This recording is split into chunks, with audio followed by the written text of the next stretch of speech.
Di tanah yang diselimuti kabut dan doa,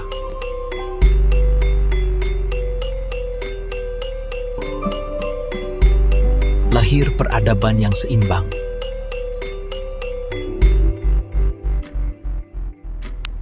Dua keyakinan. Kerajaan berdiri karena keyakinan. Seorang pewaris mulai memahami di sisi lain kekuatan berbicara. Dua jalan, satu arah.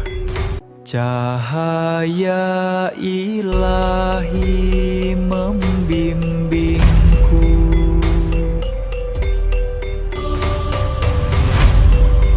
Warisan yang belum ada. Para leluhur telah menunjukkan jalannya.